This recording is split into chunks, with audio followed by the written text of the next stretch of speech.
வணக்கங்க. ரோட்டோரமா இருக்கிற மரம் எல்லாம் அரசர் அசோகர் தான் நட்டாரு அப்படின்னு எங்கேயாச்சும் கேட்டோ படிச்சோ இருப்போம். அவர் எதுக்கு மரம் நட சொல்லணும்? அதுவும் புளிய மரம். மரங்களுக்கு சில குணாதிசயங்கள் இருக்குங்க. சில மரங்களை மட்டும்தான் வீடு கட்ட பயன்படுத்துவாங்க, சிலதை மட்டும்தான் படகு செய்யறதுக்கு, சில மரங்களை இசை கருவிகள் செய்யறதுக்கு, தீக்குச்சி செய்ய சிலது, கிரிக்கெட் மட்டை செய்ய சிலது அப்படின்னு ஒரு மரத்துக்கும் தனித்துவம் இருக்குங்க. மலை மேல இருக்கிற விவசாய நிலங்களை பாத்தீங்க அப்படின்னா சில்வர் ஓக் மரம் வச்சிருப்பாங்க.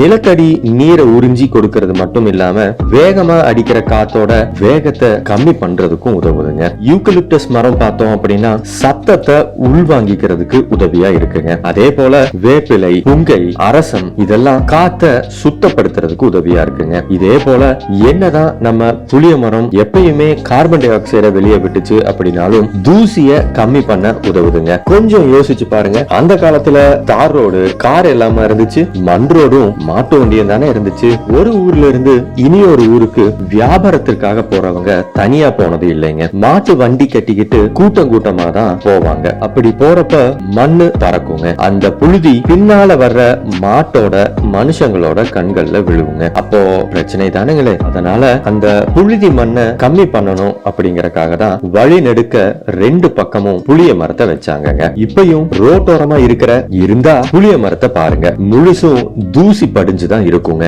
மாமரமும் இந்த மாதிரி இதே வேலையை தான் பண்ணுங்க. இப்போ மாடும் இல்ல, மண் ரோடும் இல்லைங்க. மாடு எல்லாத்தையும் டிராக்டரா மாத்தியாச்சு, மரம் எல்லாத்தையும் ரோடா மாத்தியாச்சுங்க. ஒருவேளை அசோகருக்கு பிற்காலத்துல 4-வே இல்ல 6-வே ரோடு வரும்னு தெரிஞ்சிருந்தா மரத்தை கொஞ்சம் தள்ளியாச்சும் நட சொல்லி இருப்பாருங்க.